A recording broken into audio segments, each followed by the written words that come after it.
Hello again, everybody. I'm Larry Hamilton. Welcome to my YouTube painting channel. Thank you for watching.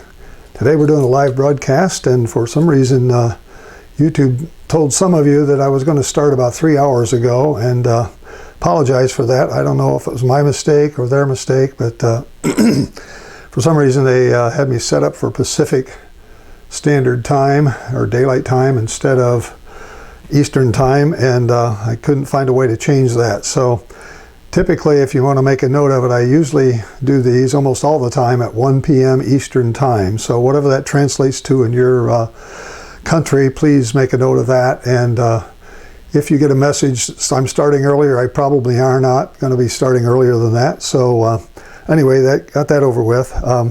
So we're going to do a nice little watercolor today, and it's a sunset scene, and it's one of these that are difficult to photograph. They're beautiful when they're photographed, but they're a little bit difficult to paint because the digital cameras we have today have a process of basically darkening the foreground almost to black. And you see this in the photo that I had, and I'll show you those photos here in a minute, what I did with them.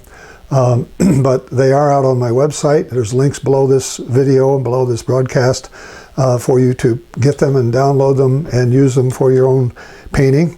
And I want to get myself over there to the computer now, and I'll take you through this and what I did, and I'll be back to the easel in just a few minutes.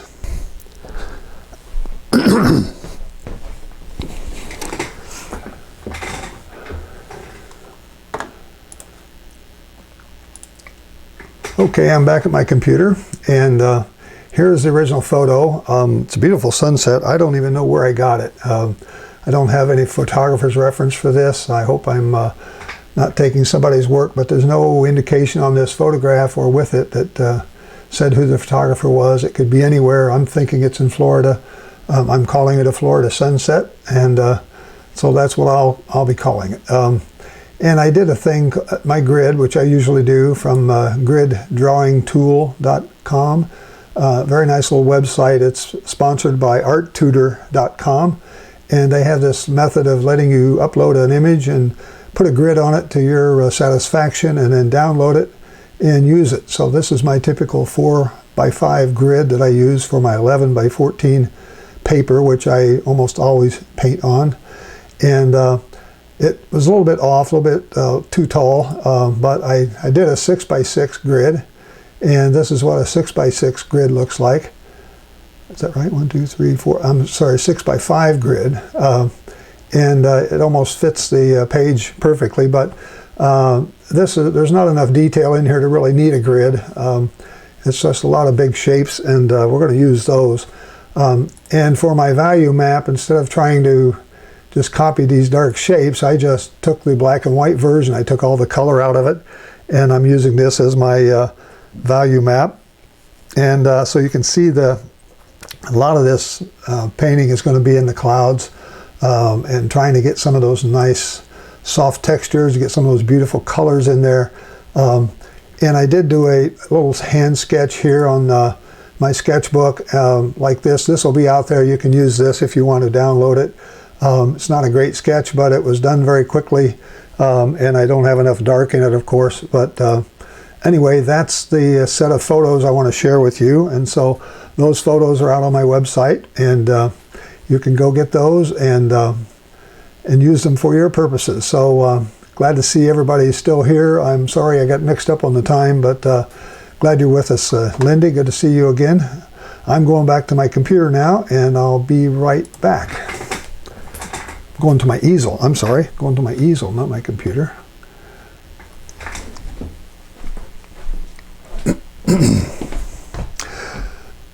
Okay, I'm back at my easel now, and here's my paint setup, my palette, and these are my brushes, my Sterling Edwards brush set, which are made up of these bristle brushes that are used for like blending and softening edges. I got a couple of flats here, 1-inch flat, a 1/2-inch flat. I have 3 rounds, an 8, a 12, an 8, and a 4. I have a number 6 script liner. I don't know if I'll use all those, but I've got those available. I'll go around my palette and tell you the colors of my paints. These are Holbein colors, beautiful transparent watercolors.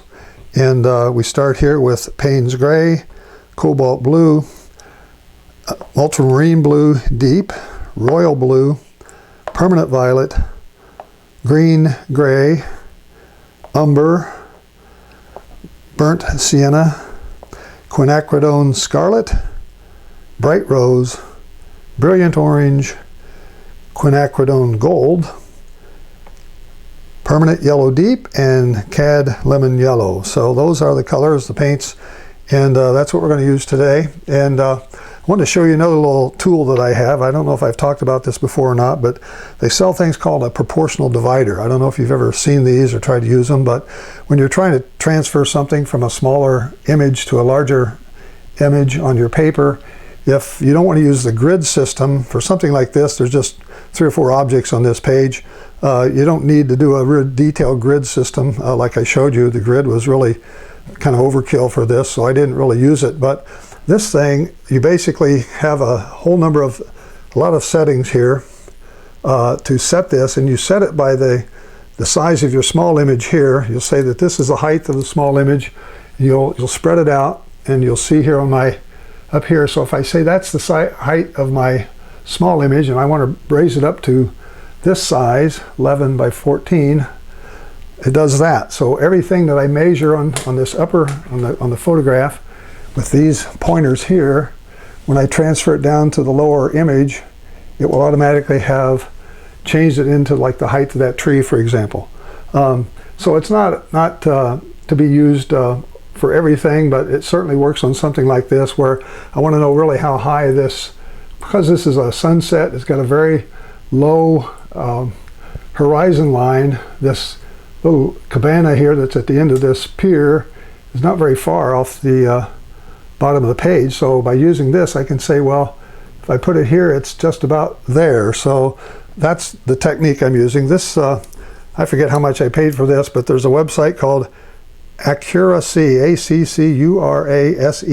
accuracy.com, and they sell these, and they sell other number of tools for sketching and that sort of thing. So this is just a nice little tip that you might want to try if you were looking for something to help you get images transferred from a photograph to a larger sheet of paper. So I have that written here, accuracy.com. I hope you also liked Antonio Romo. He's the music on here while we're waiting, and he lets me use his piano music for my site. And also I refer to Sterling Edwards all the time. This is his palette, his brushes, the paints that he uses. So I get a lot of information from Sterling. And so he's a great watercolor artist. At least I like his work, and hope you will too. So we're painting today on 11 by 14. This is Fabriano Artistico 300-pound watercolor paper. And we're going to do this sunset, which is in silhouette form. We call it silhouette. There's another term, a French term called contre-jour, which means against the light. And that is really just a term for a camera taking a picture into the sun or into the light of any kind. So typically the setting on your digital camera would be backlight control.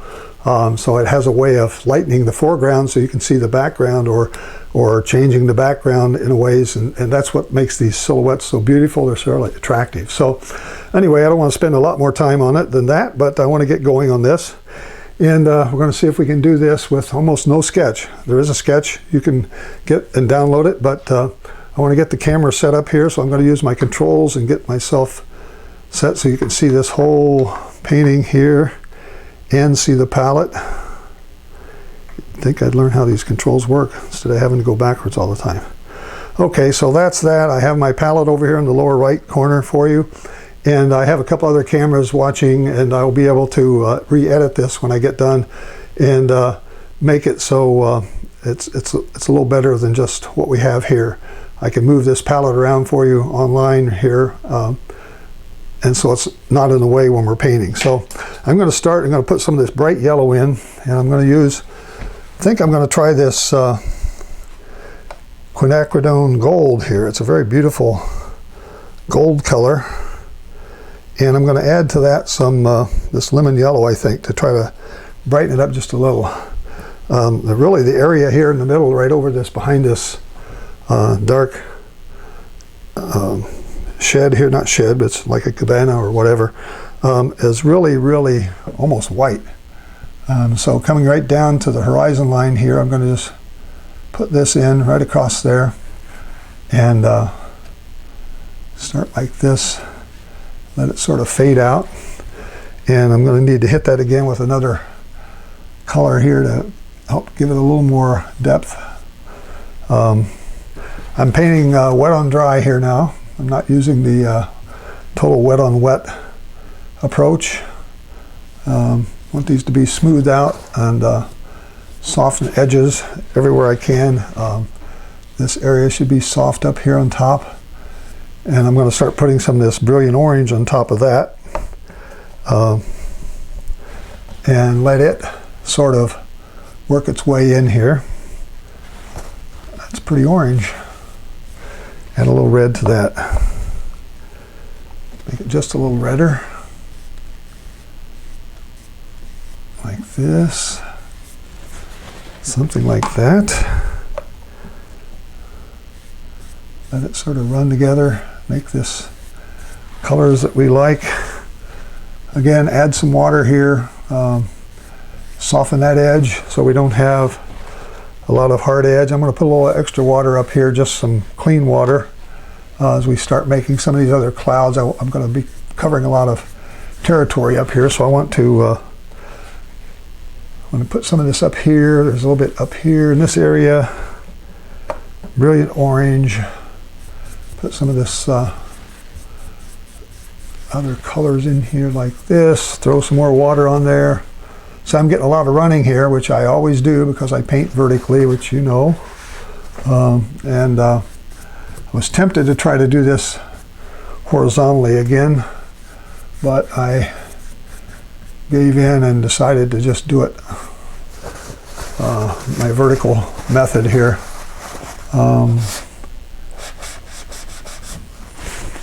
So I want to keep that area where the yellow is as yellow as possible. And you know, when we paint like this, we get a lot of blurring and blending. I'm going to let that set for a while. I'm going to come back now and pick up some of my purples and get some of this, a little bit of this gray. But using a little orange with this purple will give me a little bit of a gray color up here in these clouds.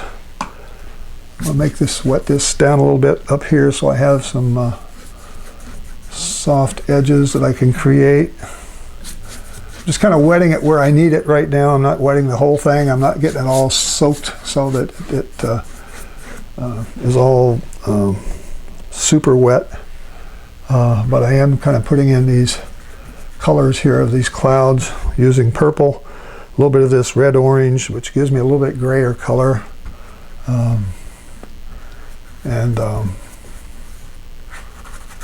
Something like this across here. Starts turning even a little brown in some areas, so a little more yellow, a little more orange will change that a little bit.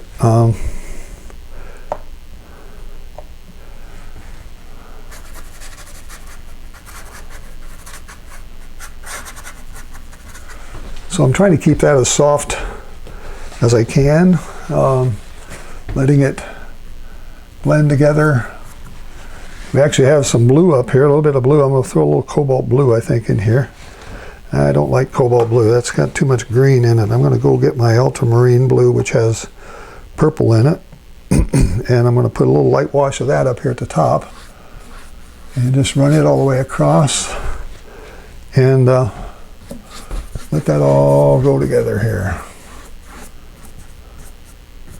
Got this whole painting surface covered.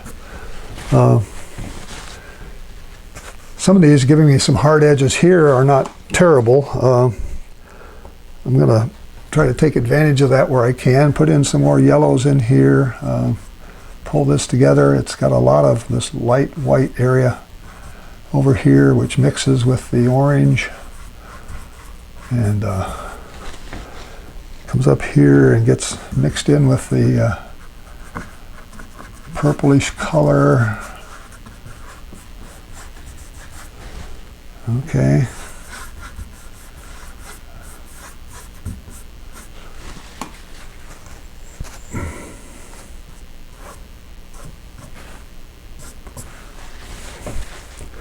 Okay, when I look at it on the monitor here behind me, it looks a little bit washed out, which I've got a lot of lights on this surface here, and so it's making it look a lot more washed out on the camera than it really is in here in front of me. Wipe out some of that. I want that to be almost white in there, but I do want to have this yellow color around it so that you can tell that there's a lot of this light seeping out. And because that paper is still damp, it's sort of blending together, not leaving a lot of hard edges. This up here is sort of running down, which I knew was going to happen. I'm going to put a little more blue in there and let that get a little bit darker. The problem is this sky is fairly dark, as you can tell by looking at it. I need to kind of keep going over it and getting more of these darks in there. Like right in here. I don't want that to run too much. If I can get this paint just thick enough, I will be able to kind of paint on top of this, but I'm still having a lot of running with this because of the vertical mounting of my board here. Let's see here. Some of this orange, some of this gold. Yeah, we're getting some really strong colors in here.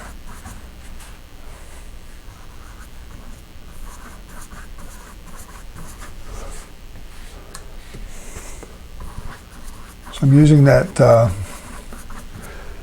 quinacridone gold and mixing that with my violet, and that's where some of this brownish color is coming from. And come back and get some of my pure orange. I'm just kind of working on this sky to make it as dark and finished as I can. And but I'm getting a lot of running here as well. I'm just going to keep going back, and as long as it's wet, I'm going to keep going back and trying to get it to have some of this soft texture. I want this soft texture everywhere. So it's looking a little bit like I want it to. More yellow here. Let's come down in this area and put a little more. I'm just kind of going over some of these areas to put a few more lines in there, put a few more dark things that kind of connect together. Again, these are going in because the paper is still slightly wet, at least much of it is. It's pretty wet up in here. Even left a little hole right there, which is kind of neat. And let me put just a little more blue up here in some areas. I'm going to just let it run and blur and go wherever it wants to. But soften these edges up here.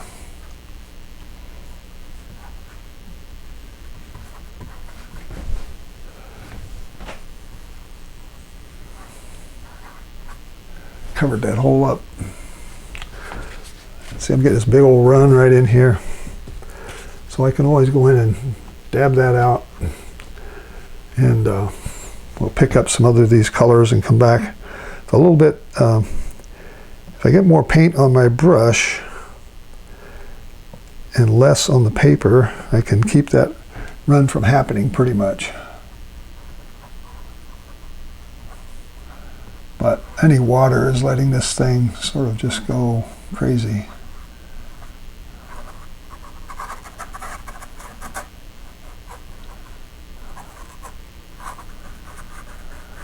Putting some texture in here, getting a few interesting clouds, and a bit of this, mix this down a little bit. Okay. It's still probably not dark enough. I may let that go for a while. I'm going to come down here and start working on this. The water down here now is really a dark purplish blue, I guess I want to call it, almost a steel gray almost. So I'm going to put a little of my burnt sienna in with that, with the blue. I use some ultramarine blue, a little bit of my purple, permanent violet, I should call it, and a little bit of burnt sienna. And down in here is where we've got the water. So this is a very, very low horizon line.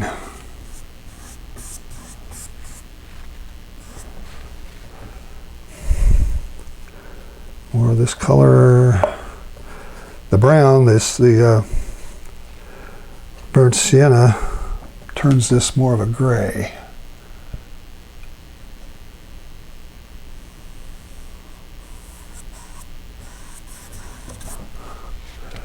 Okay.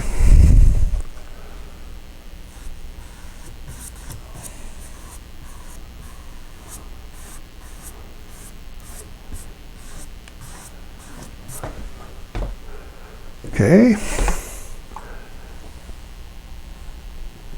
Hi folks, I'm glad you're here. If you have any questions, I didn't remind you to key in any questions you have into the chat window there, and I'll try to chat with you a little bit here while I'm painting if I can.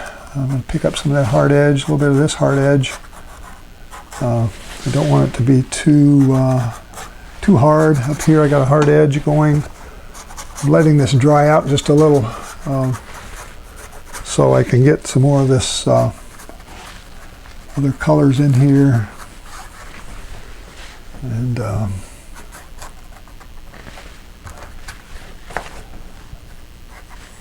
come back and get a little more of my violet in there. I think I want to put a little more violet over some of this and see if that helps.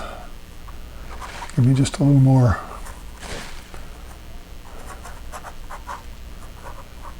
You can tell it's drier now because the brush is giving me these nice edges that are really, you can tell it's dry paper. Something like that.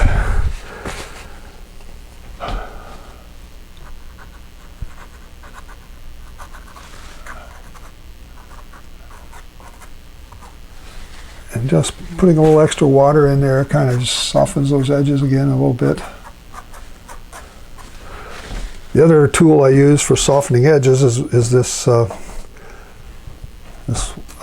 bristle brush, and you can take it, get clear water in it, press the water out of it, and you can come into these areas and just use the edge of it, and you'll just soften that up very nicely with just this bristle brush.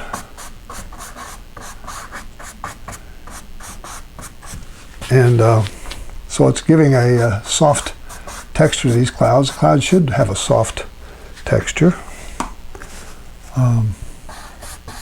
which is what we're trying to create here. I'll be covering some of that up with trees, but I want to have this sky nicely laid in below it, behind it. And that's what I'm trying to get done. This area down at the very bottom is even darker than what this is. Come back with my 1-inch brush. Everything's been done with this 1-inch brush so far. I'm going to get a little of my Payne's Gray now and add it to this mixture that I've got going here. It's going to be so low down you're not even going to be able to see it probably. But let me see here if I can get just this is a little bit of the ground cover, I guess.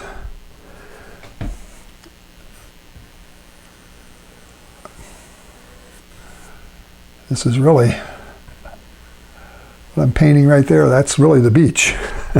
That's the sand. This is the water going out to the horizon, and then the horizon is there as you see it. So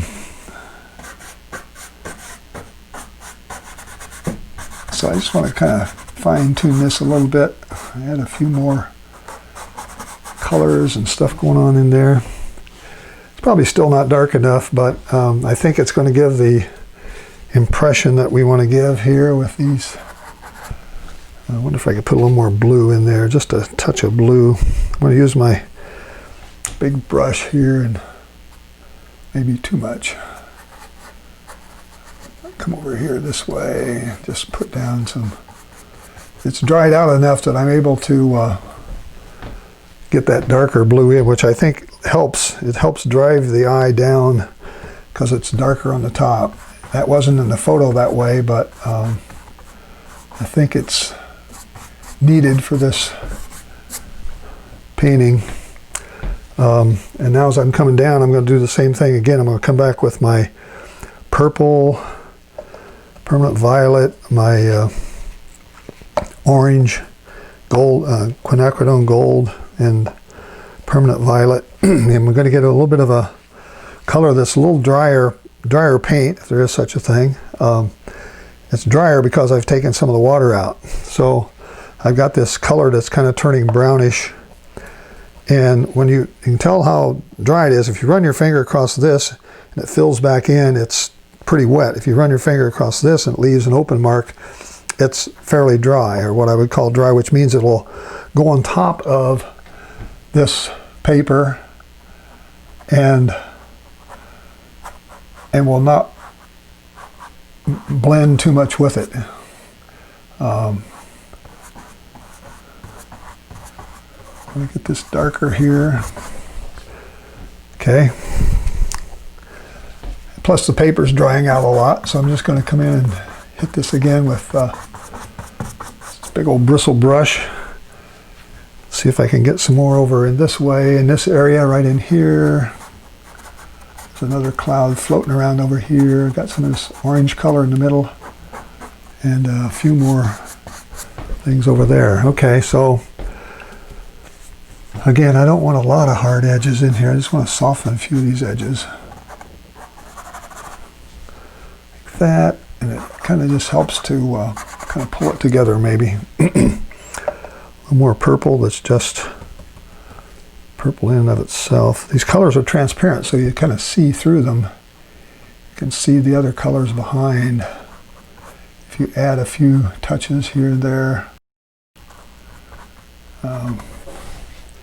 it will give a little more texture to these clouds.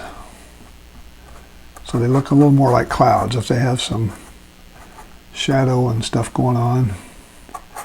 And because the sun is low in the sky, if there's any shadow, it should be on top. So that you have to take into account as well. You want to make sure you don't have these things with the darkest part being on the bottom, because these are clouds that are being lit up by what's below it here.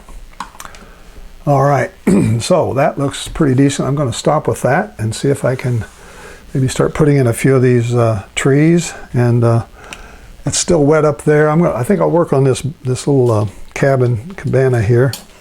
Get my 1/2-inch brush and go back and get some of this dark color. Get some of my royal blue, maybe. That's really a dark color. And a little bit of my purple, a little bit of my Payne's gray. And we're just going to come down here and see what this looks like here. We're going to put this really dark.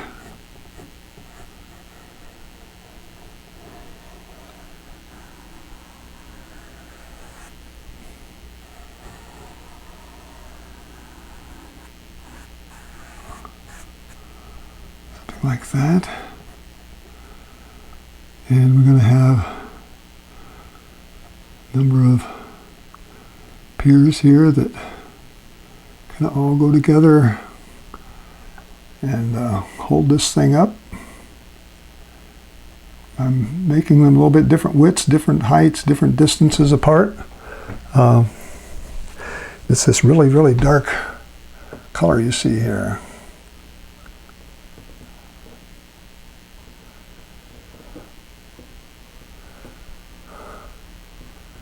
Getting bigger. As they come up to the land here, they're getting bigger. So I'm just putting in quite a few of these.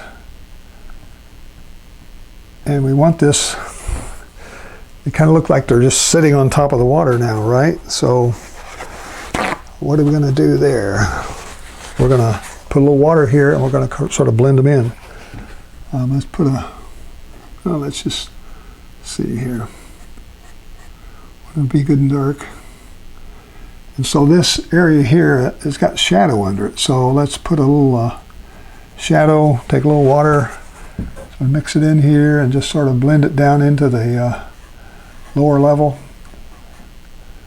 And we'll have these things attached to the water like that. I don't want a real hard edge there. So I'll let that set for a second. I'm going to come over and put a little more this dark color here.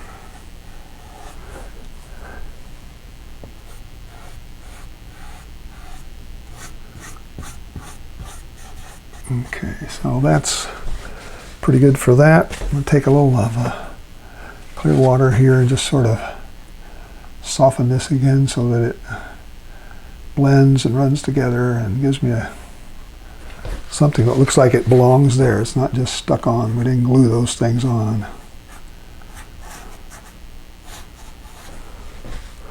All right, so that looks like a pier that's going out into the water. That's the objective. All right, let's see what we can do with this little top here. This little thing has got a nice little building here. Could be a fishing building, I don't know, or some sort of a building here that's got, I'm going to leave a few holes in there, let some of the light shine through. I think that'll add a little more interest to it. Like that. Okay. I think that's pretty good for this. I don't want to mess with it too much. I'll get it overworked. I don't want to overwork it. I kind of want to stop right there. There is a little top on it here. I'm going to put that little top on right there. Okay. All right. How we doing? Louisa Rottenbach. Well, welcome. Glad you're here. All right. I think I've got the light here behind this building pretty well set. I can make this building just a little darker maybe, but I'm going to let that dry and come back to it maybe later. In the meantime, let's go see if we can work on some trees now. We got 3 big palm trees here to add. And this is all pretty dry. This one here, I think, if I can remember, I think his height was about right in there. The top of this tree was about right there. So I'm going to just put a mark, and I'm going to put a few of these things up here, kind of cobble it together. So I'm painting the top of this tree first, and looks like somebody wants to talk to me on my cell phone. I don't want to talk to you right now. Okay, so we're going to come in here and get plenty of this paint on this brush. Purple, royal blue, and we're going to come down and we're just going to go down like this. As we come down, we're going to get fatter. Okay.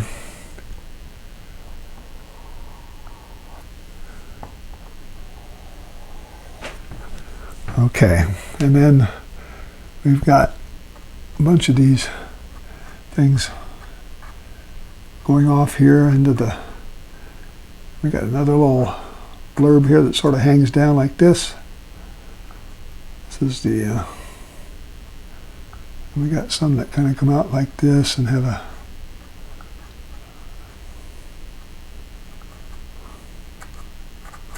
some go right off the paper here onto the left. All right, that's good for that one. I may come back and darken it down again, but right now I don't want to mess with it anymore. This second one is kind of right next to it. It kind of comes all the way from the top up here. I come bring him down like this, and come back and up here at the top, we got all kind of stuff going on up here. We've got little trunk sticking up like this. We've got a few sticking out here like that, and we're going to throw this, use the side of the brush, trying to get something that looks like it's some sort of palm tree sticking up there, and this is a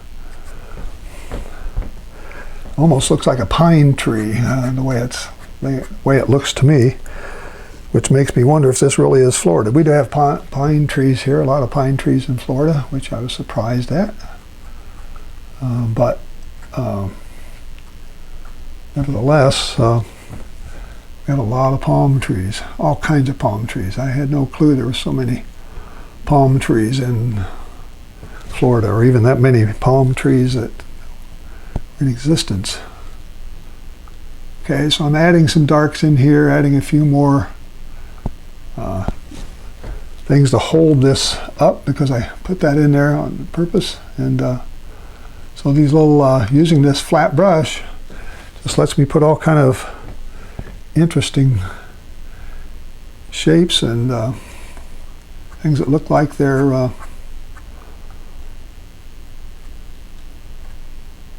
part of the tree itself. Okay, so those two are done. Unless I want to come back and darken them, which I may. I'll make that decision later. All right, now we got this other one over here that kind of overlaps. Kind of goes right in this area and goes up to about in there. So his top is about right in here somewhere.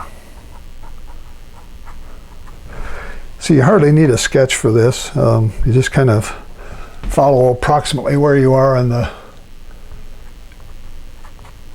this photograph, and just sort of use that. We got some other things here, and this is going to start here kind of narrow and sort of give me a little bit of a thing like that. And I threw my brush on the floor. Got it. Okay, so that needs to be just a little wider at the bottom. Start back here and get a clean brush.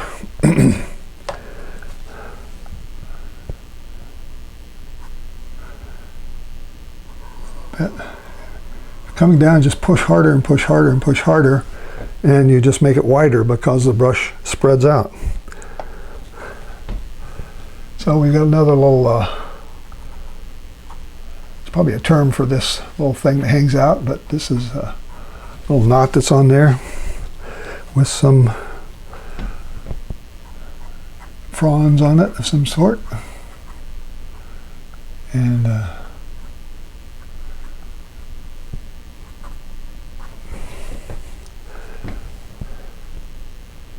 so a few more limbs to fit in there to kind of make it look like they're holding this thing up. And so I'm not making this black. The photograph, if you notice, these trees are totally black. And so I'm making them sort of a bluish color with my purples and my royal blue. Then we've got this other little tree that's kind of sticking out here that's coming over the edge, so I'm going to throw him in. Throw a few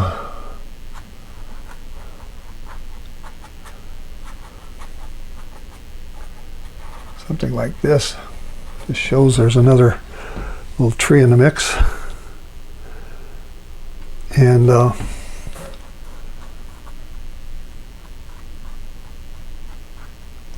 let the whatever one comes off that brush come off that brush. Okay, now I think that's pretty much it. I think I can come back and make this a little darker, and I may want to come back and, as this dries, I may want to put a little bit of a shadow on the left side to make it a little darker. But the thing is pretty much done for here. Let's try this. Make this just a little bit darker right here.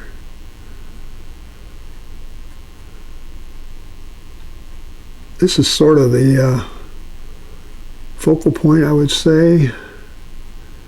When you see this, your eye will go the darkest dark against the lightest light. You may have heard me say that before, but whatever that darkest dark part of a painting is and where the lightest light is, if they're juxtaposed against each other, you will see that that's where the eye will go. Make these a little darker under here, and this is definitely getting a little more shadow because of the structure that's sitting on top of it. So just pull these together, a few more like this. So it looks like it could be a nice pier sitting there that has enough support that it's not going to fall in the water. Now this one, if I come back to that, that's a little too soon to get back there. I'm going to come back to that in a second. Let me spend a few more minutes here just finishing these up. Putting a little more dark on the left side of these trees. Another bead down here, if you will. So I'm trying to make the left side darker. But I got to get darker paint. The paint has to be darker than what's there, otherwise it won't look darker.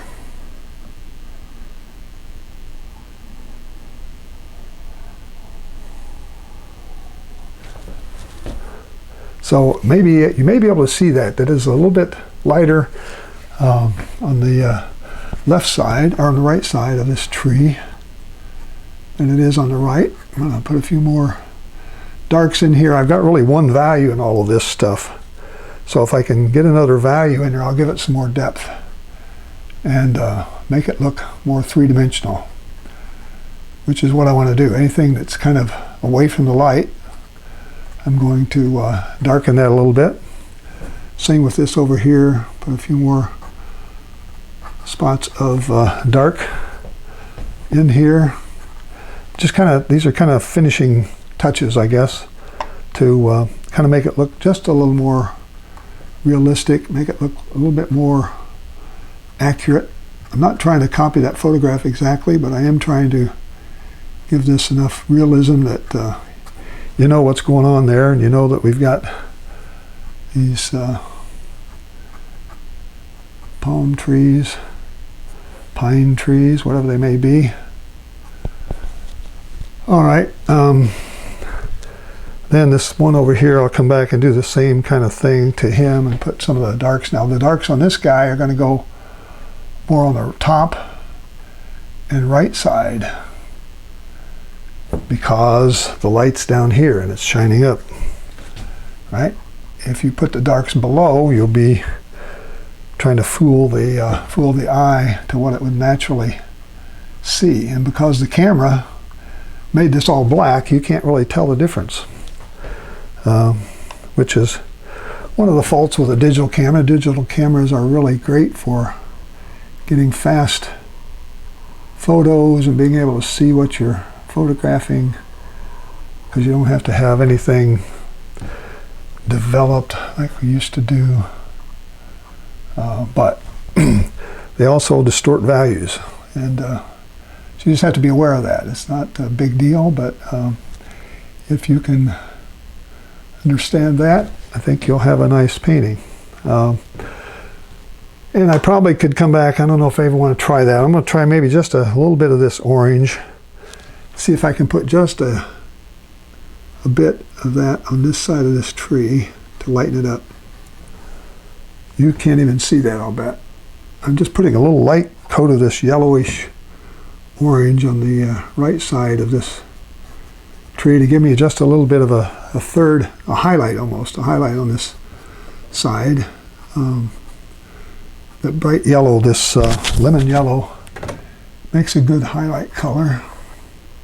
I'm just kind of pulling it down here in some areas. I'm not running a big bead all the way down, but I am trying to get something that gives me a little bit of another tone in there, so that it gives it a little roundedness, a little more three-dimensionality. You can put a few of those up here in these trees maybe to add a little green by using this lemon yellow over this. I am getting a few greens in there so you can actually see that. I don't want to overdo it, but I want to add that other color and add something. It looks like we're getting a few colors off of the natural color of these branches. Anyway, one more place over here. I'll just touch a little bit of this with some of that yellow. Putting that yellow over that blue just gives you that nice little green. All right. Stop.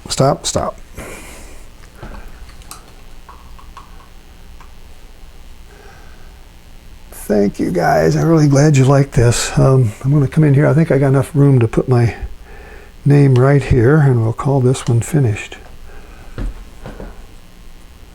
Like right here maybe.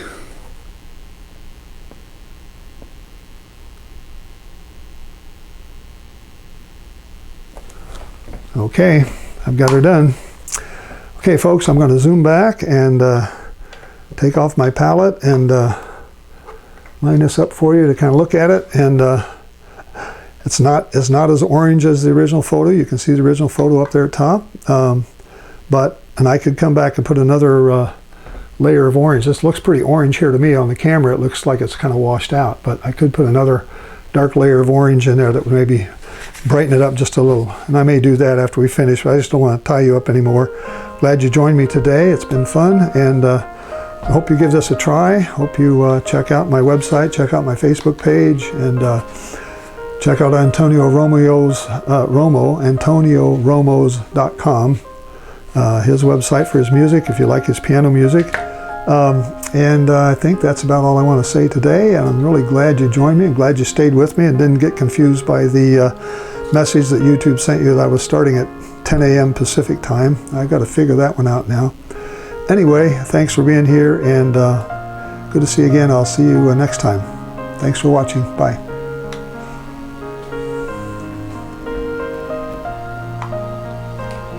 There we go. Uh-oh. There we go. Lindy, you got me again. I'm not done yet. Gotta have a couple of seagulls in this thing somewhere. Let's put them in. One right here, like there's one. Come back and get another one and put him down here a little closer to the water. Maybe one up here somewhere that's kind of thinking about coming down. That's 3. If I put in 4, I got to put in 5, so I'm going to just throw in a couple more over here. All right, I think that's good. That's better. Thank you, Lindy, again for you never failed to remind me to put birds in my painting, so appreciate that. Okay, I'm going to sign off now and say thank you again.